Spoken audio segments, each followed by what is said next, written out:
Korea. Now then, after North Korea, you moved on to Tibet. Topic. Why Tibet? Mystery. You know, there's not so many mysteries in a world of Google Maps, but there was a lot about Tibet, and I felt that Tibet had some things in common with North Korea. Extremely repressive. Very difficult for people to talk honestly about their lives.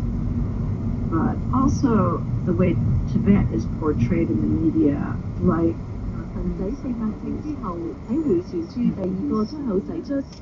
almost pawns in a larger geopolitical drama, and there's some very stereotyped depictions of Tibetans, rugged nomads or spiritual hermits. I wanted to portray contemporary Tibetans living now sort of at the edge of modern China, under Chinese rule, and looking at what their thinking process was. Did they want to be part of the Chinese power structure? Did they want to resist? You know, it was just to show real life. As I mentioned in the introduction, the Tibetan book is called Eat the Buddha, which requires explanation, I think. It does. This book is set in a town called Nawa. Aba has several different pronunciations. And what's interesting about this town is it was one of the first places where the Chinese communists and the Tibetans encountered one another. During what was known as the Long March, the communist army was fleeing the nationalists, and they fled into the Tibetan plateau, and they had no food, and so these communist soldiers looted Tibetan monasteries, and they ate small statues, small figurines that they thought were Buddha. The statues are made of flour and butter, and it became symbolic that they were eating Buddha. It was seen as a sign of disrespect for Tibetan culture, and it set the stage for what would happen decades later after these years of animosity.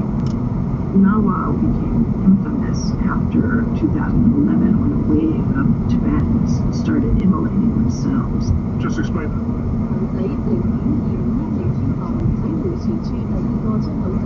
And in the Tibet case, it was slightly different from North Korea, wasn't it? In that, although you relied on the interviews with people who'd left, you also did manage to get there just about and see a little bit for yourself what was happening. Yes, I was in a privileged position. I was the Los Angeles Times correspondent in Beijing for 7 years. I had a press card, and I could, in theory, travel wherever I wanted in China. So I actually went to this town 3 times, and quite a few times. No, it was quite difficult.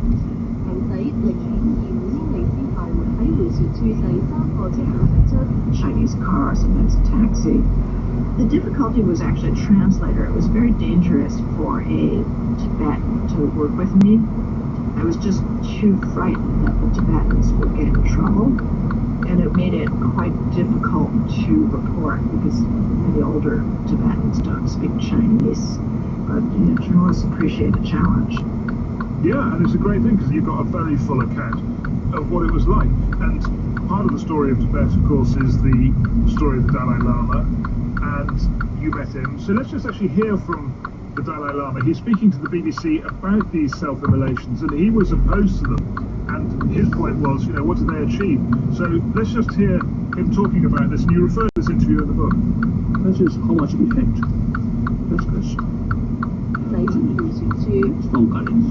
But how much effect? Courage alone is not sufficient.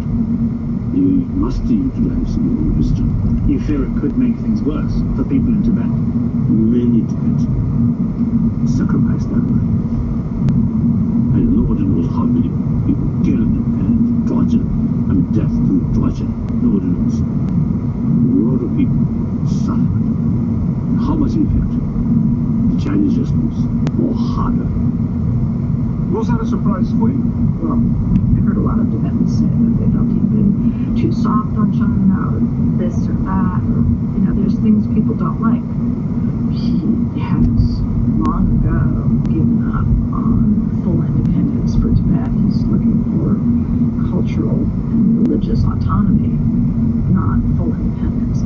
Not everybody is engaged in blind worship, but as long as I worked in Tibet, I was almost.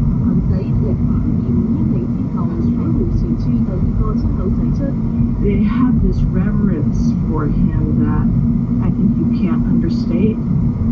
They're really offended when the Chinese government criticized him, and this includes people who are critical of the Dalai Lama themselves.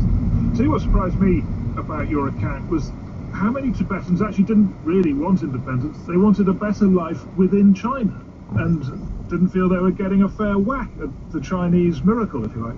That's exactly the case.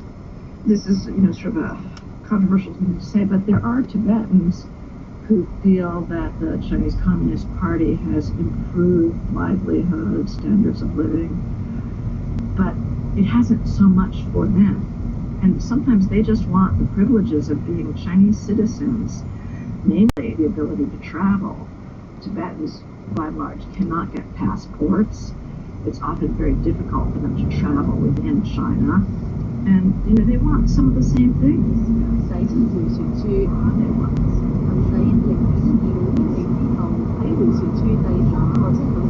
To worship freely, which is very guaranteed in China. They want some measure of rule of law. And they don't have the limited freedoms of ordinary Chinese.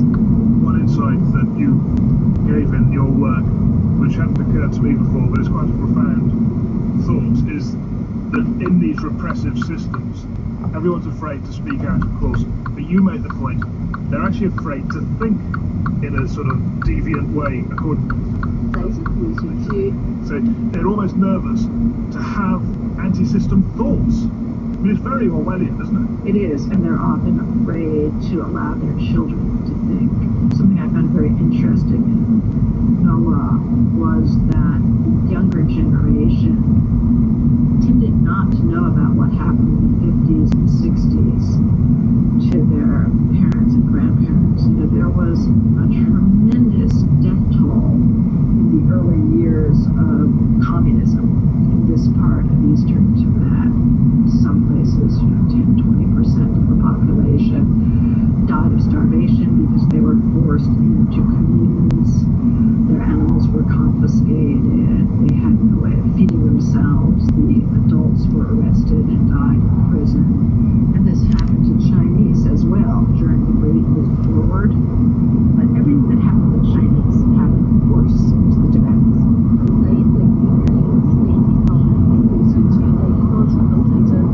Are you going to be banned from China now you've written this? I hope not. I mean, I feel like my book was fair. I really tried to cut through the propaganda on both sides. I think most of it from the Chinese, but some from Tibetans or advocacy groups. I tried to apply a really factual based Chinese readers. And is that likely, actually? How might Chinese readers get to see the book, and what would you expect them to make of it? Well, my North Korea book was quite successful in China. It was not published on the mainland, but it was published in Taiwan. The Tibet book will be published in Taiwan as well, and there's often versions that end up on the internet. There are many, especially young Chinese, well, old Chinese too, who are very interested in Tibet. I was in Lhasa a couple of years ago, and it was very interested in the culture, the religion, the literature. I mean, these were not tourists just posing for photographs. They were really interested in Tibet, and I'd like these kind of readers to, understand what happened in the past as a guide to moving forward. Where's next? You've done Sarajevo, North Korea, and Tibet, all very good topics. I'm wondering whether you can come up with something as strong for your next one. People are often writing to me, saying, oh, you should write about Myanmar, you should write about the Uyghurs. I mean, there's still a lot of places in the world that we don't know well, and for all the probing satellites and aerial footage and mapping apps, there's just a lot we don't know. Right, so no shortage of places with exiles for you to go and tap their knowledge. That's correct.